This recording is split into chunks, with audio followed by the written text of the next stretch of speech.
आज हम पढ़ने जा रहे हैं क्या सीखने का सिद्धांत। तो सीखने के सिद्धांत में सीखना क्या होता है, सीखना मीन्स होता है, सीखना को हम क्या बोलते हैं इंग्लिश में लर्निंग। क्या बोलते हैं? लर्निंग। अब लर्निंग कहां से प्रारंभ होता है? जब हम जन्म लेते हैं, जन्म लेने के साथ ही बालक क्या होता है, कुछ न कुछ क्या देखना प्रारंभ कर देता है। आसपास के वातावरण को देखेगा, अपने मम्मी को सर्वप्रथम देखेगा, धीरे धीरे कुछ सुनेगा, मम्मी मम्मी सुनेगा, उसके बाद धीरे उसको रोता है तो उसको क्या पिलाया जाता है? पानी पिलाया जाता है, मम मम मम। तो इस प्रकार से धीरे धीरे बोलना शुरू कर देता है, मम मम मम। तो क्या बच्चा क्या जन्म लेते ही देखकर, सुनकर, महसूस कर क्या करता है? सीखना प्रारंभ कर देता है। यह सीखने की प्रक्रिया, मतलब सीखने की प्रक्रिया हम कहाँ जन्म से प्रारंभ करते हैं, जन्म लेते ही प्रारंभ करते हैं और क्या मृत्यु तक सीखने की प्रक्रिया चलती रहती है। अब हम सीखते कैसे कैसे उसको देखते हैं।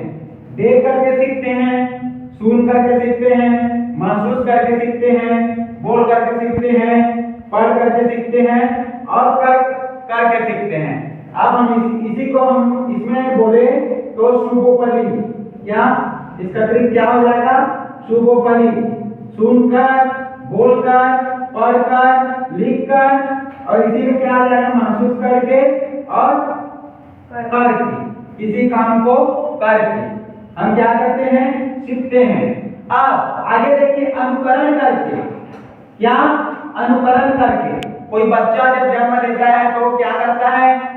धीरे धीरे अपने से बड़े, कोई उससे बड़ा बच्चा होगा या उसकी घर की होगी, उसको देखता है वो ऐसे कर रहा है तो मैं भी ऐसे करूंगा, तो क्या करता है? अनुकरण करके सीखता है। और हम किसी भी काम को सीखने के लिए जाते हैं तो सीखने के लिए क्या जाते हैं तो क्या करते हैं? हम भी वैसे ही करेंगे बोल करके उसका अनुकरण करते हैं, दोहराव करते हैं। जैसे मम्मी सब्जी बनाती है तो लड़कियां क्या सब्जी की ओर ज्यादा आकर्षित होती है, मम्मी ऐसी सब्जी बनाती है तो कैसे कैसे स्टेप का फॉलो है तो सेम टू सेम स्टेप में वो भी सब्जी बनाएगी। अधिकतर घर में होता है कि नहीं होता है? अच्छा सब्जी बनाती होगी तो ना, और खराब सब्जी बनाती होगी उसकी मम्मी तो बिल्कुल भी फॉलो नहीं करेंगे, यूट्यूब में देख लेंगे। हाँ, अब देखो सीखने की प्रक्रिया क्या है? सामान्य से जटिल की ओर जाता है। पहले हम क्या करते हैं? सामान्य सरल चीजों को पहले सीखते हैं, फिर हम जटिल चीजों की ओर जाते हैं। आगे देखिए, ये क्या है? सीखना अर्थात जानना। हम सीख करके कुछ ना कुछ क्या करते हैं? जानते हैं। जानने की प्रक्रिया है, सार्वभौमिक प्रक्रिया है। प्रत्येक व्यक्ति में क्या सीखने की प्रक्रिया होती है? उत्तरोत्तर अनुकूलन की प्रक्रिया, अलग अलग जगह में अलग अलग हम अनुकूलन से सीखते हैं। सतत कंटिन्यूअस प्रक्रिया है। सतत मतलब यह सीखने की प्रक्रिया क्या होती है? हमेशा होती रहती है, प्रत्येक क्षण। अभी हम प्रत्येक क्षण यहाँ बैठे हैं, कुछ ना कुछ सीख रहे हैं, ठीक है? व्यवहारिक प्रक्रिया है। सीखने की प्रक्रिया क्या है? व्यवहारिक प्रक्रिया है। हम सीखते कैसे हैं? व्यवहार से सीखते हैं, बिहेवियर से, नेचर से सीखते हैं। किसी के घर वाले ने एकदम दुष्ट रहेंगे, दिन भर गाली देते रहेंगे तो उसका बच्चा भी गाली देना सीख जाता है। अभी एक एग्जांपल है वर्तमान परिस्थिति का, गाली पकड़, छोटे छोटे बच्चे भी गाली दे रहे हैं क्योंकि उसके घर वाले ऐसे हैं। तो इसीलिए क्या है, सबको पढ़ना जरूरी है, शिक्षित होना जरूरी है। तो बच्चा क्या है, गाली नहीं देगा। किसी के घर वाले क्या रहते हैं, एकदम दुष्ट क्रोधी स्वभाव के रहते हैं, गुस्सेला स्वभाव रहते हैं, तो बच्चा में भी उसके व्यवहार का क्या होता है? ट्रांसफर होता है। तो ये है, ये क्या है? सीखने व्यवहारिक प्रक्रिया है। अनुकूलन, अनुकूलन प्रत्येक परिस्थिति में हम ढल के सीखते हैं। अनुकूलन मतलब ढलना होता है। जैसे यहाँ का वातावरण गर्म है, चांपा का वातावरण, तो क्या जम्मू कश्मीर का ठंडा है, शिमला का ठंडा है, तो हमको वहाँ यहाँ गर्म में हम ढले हैं तो वहाँ क्या ठंडा में ढलना पड़ेगा। जैसे विदेश से यहाँ क्रिकेट खेलने आते हैं, कबड्डी खेलने आते हैं, तो वहाँ क्या मस्त ठंडा रहता है, सब गोरे गोरे रहते हैं। लेकिन भारत में आते हैं तो गर्मी रहता है, ठंड रहता है, दोनों को मिक्सर रहता है, तो उसको क्या आत्मसात करना पड़ता है, ढल के जाना पड़ता है। ये क्या है? जानने की प्रक्रिया है। तो क्या है? यह जन्म से मृत्यु तक होती है। अब इसी में अधिगम का पदानुक्रमिक सिद्धांत आता है। तो अधिगम का पदानुक्रमिक सिद्धांत में क्या? मैग्ने का अधिगम सिद्धांत आता है। मैग्ने का पूरा नाम है रॉबर्ट मैग्ने। तो रॉबर्ट मैग्ने ने 1965 में एक बुक लिखी, द कंडीशंस ऑफ लर्निंग। क्या, द कंडीशंस ऑफ लर्निंग। तो इसको द कंडीशंस ऑफ लर्निंग को 8 प्रकार में बांटा गया है। पहला है संकेत अधिगम, दूसरा है उद्दीपक अनुक्रिया, तीसरा श्रृंखला अधिगम, चौथा है शाब्दिक साहचर्य अधिगम, पांचवा विभेदात्मक अधिगम, छठवां है अवधारणा संप्रत्यय, सातवां है सिद्धांत अधिगम और आठवां है समस्या समाधान। इसमें क्या है, संकेत। संकेत से हम समझ सकते हैं इसमें बच्चा क्या संकेत के माध्यम से सीखता है।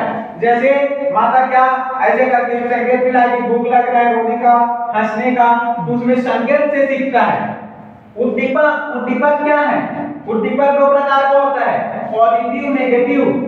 तो बच्चे जो देखेगा उद्दीपक उसी से अनुक्रिया करेगा।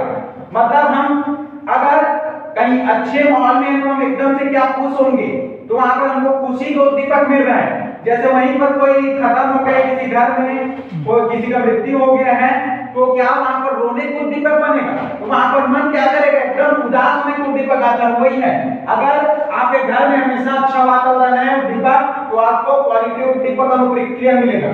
श्रृंखला, श्रृंखला मतलब इसमें हम एक चेन सर्कल में सीखते हैं, श्रृंखला स्टेप बाय स्टेप भी सीखते हैं इसमें। शाब्दिक साहचर्य, शाब्दिक साहचर्य ये वर्बल कॉन्सेप्ट से है, शब्दों से है। तो हम क्या शब्दों से पहले छोटा शब्द सीखेंगे, बाद में बड़ा शब्द सीखेंगे, धीरे धीरे बड़ा बड़ा, इस प्रकार से हम शाब्दिक को साहचर्य रूप से छोटा को बड़ा करके, बड़ा को और बड़ा करके हम सीखते जाएंगे। विभेदात्मक, विभेदात्मक भेदभाव अधिगम क्या है, हमको बहुत बहुत चीज क्या है, कोई बहरा रहता है, अंधा रहता है, इस प्रकार से उनको विभेद विभेद का सामना करना पड़ता है ना। उसी का एग्जांपल लेके देख सकते हैं कि उनको अप्रत्यक्ष रूप से कुछ न कुछ तरीके से विभेदात्मक रूप से उनको सीख जाते हैं। अवधारणा से सीखते हैं, अवधारणा किसी भी बड़े कॉन्सेप्ट को क्या एक अवधारणा रूप में प्रस्तुत करके सीख जाते हैं, सिद्धांत रूप में सीखते हैं, और लास्ट में क्या समस्या समाधान, समस्या समाधान करते हैं। जैसे किसी चीज को हम सीखे नहीं रहते हैं तो बाद में हम समस्या लाते हैं, और समस्या का हम धीरे धीरे क्या करते हैं, निदान करते हैं, उपचार करते हैं, उपचार करते हैं, उसके बाद निदान करते हैं। ठीक है, अब इधर देखिए, इसको डिटेल में पढ़ेंगे। ये अधिगम की प्रक्रिया, अधिगम की प्रक्रिया क्या है, 4 प्रकार की होती है। मतलब मुख्यतः 4 प्रकार का अधिगम वक्र बनता है। क्या क्या वक्र बनता है, सरल रेखीय वक्र बनता है, दूसरा क्या मिश्रित वक्र बनता है, तीसरा उन्नतोदर वक्र, ये लगातार पूछा जाता है ना, ये एमपी है आपका और वो एमपी है। तो अधिगम की वक्र को देखिए, पहला क्या है, सरल रेखीय वक्र। कोई बालक क्या है, एक समान गति से सीखता है, मतलब वह उचित गति में रहता है।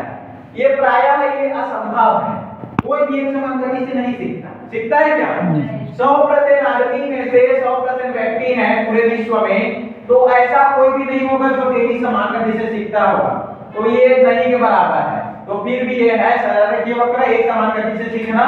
तो क्या ये एक समान गति से सीखते हैं, इसमें इसको क्या बोलते हैं, सरल रेखीय वक्र है। लेकिन यहाँ हमारे जीवन में लगभग फॉलो ही नहीं होता। आगे देखते हैं, दूसरा क्या है, मिश्रित वक्र। ये मिश्रित वक्र का लगभग हमारे 90% व्यक्तियों में फॉलो होता है।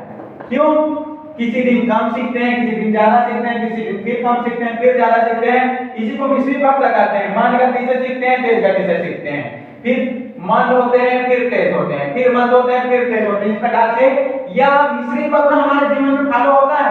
आज कम सीखें, फिर कल ज्यादा सीखें, आज कम सीखें। जैसे हमको क्या हम पढ़ने में ले लेते हैं, हमारा क्या मन रहता है कि बहुत ज्यादा पढ़ लेंगे, बहुत ज्यादा पढ़ लेंगे, दूसरा दिन आएगा तो हम ज्यादा पढ़ लेंगे, तो उसके बाद हम दूसरा दिन कम पढ़ेंगे, फिर आज हम लोग कम पढ़ेंगे, फिर से ज्यादा पढ़ेंगे।